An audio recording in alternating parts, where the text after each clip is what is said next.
Hey guys, so this is my video for Wednesday, March 18th. It's a polar form of a complex number. So I'm gonna be filling out the notes for you on this video, and then there's a worksheet posted on the calendar that you can do later today. I will post the answer key to it as well. All right, so let's start with this. This is a complex number. This is not new. You've seen complex numbers before. This is the real part, this is the imaginary part. The goal today is to get you to be able to write this complex number in polar form. So both of these are considered to be polar form. The top one is sort of expanded polar form, and this one is more condensed polar form. They're both interchangeable. You can use either one, doesn't really matter to me. I will be using both. R is the radius. If you looked at my last lesson, it's the radius or the distance from the origin.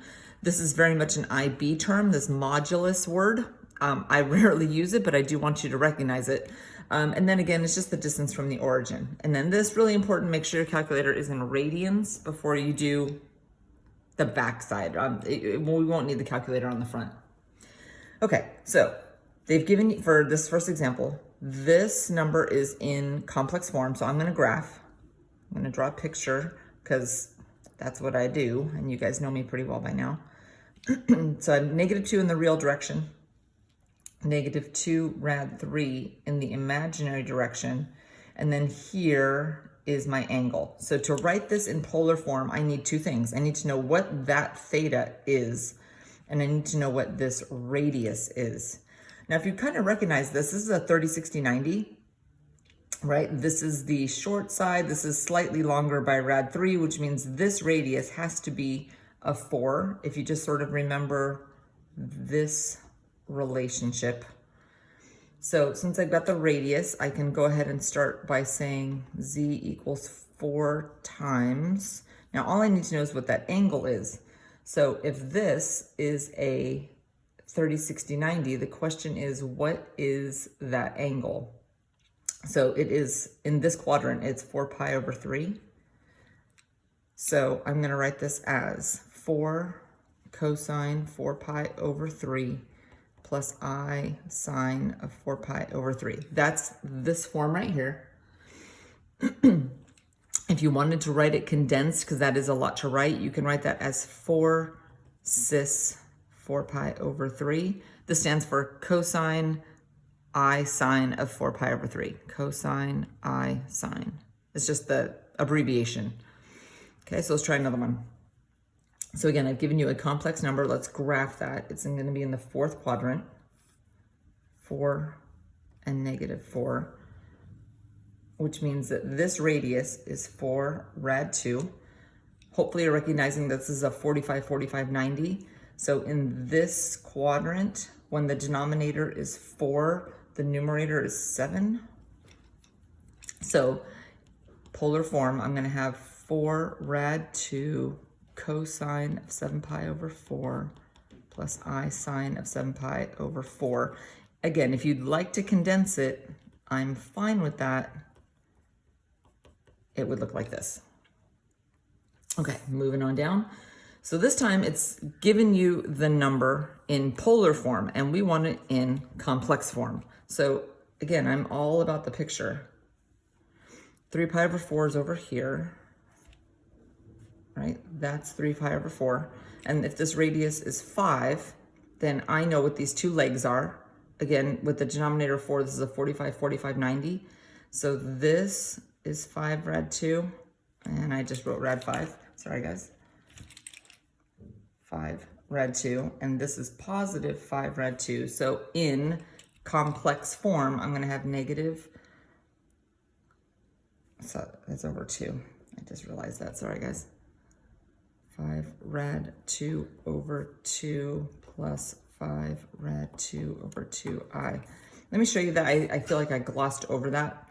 N rad 2. If this part equals 5, and rad 2 has to equal 5, and you divide by the rad 2. And when you rationalize, that's why you have 5 rad 2 over 2. Okay, Turning it over, this is where you're gonna need your calculator. Make sure that it is in radians. I don't know if you can see that, but mine's in radians. All right, so write the complex number in polar form. So here we go, pictures again. So I've got 5 and -1. All right, so in polar form, I need this radius. So one leg squared plus the other leg squared should be the radius squared.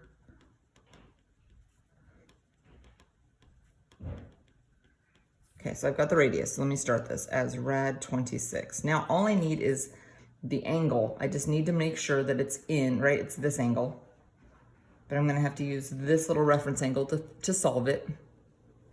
I'm going to do tangent because this is a right triangle and I've got opposite and adjacent. So the tangent of this angle should be the opposite side over the adjacent. Second tangent, -1 divided by 5. So I get this negative radian angle, okay? To keep that in the 4th quadrant, I'm just going to add that to 2 pi plus 2 pi. So the angle is 6.09 to 3 significant figures.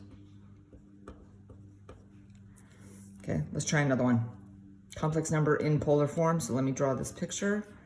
Here's -3 and +1. I probably should write that underneath. It's gonna get in the way. All right, so for the radius, I need one leg squared plus the other leg squared equal to the radius squared.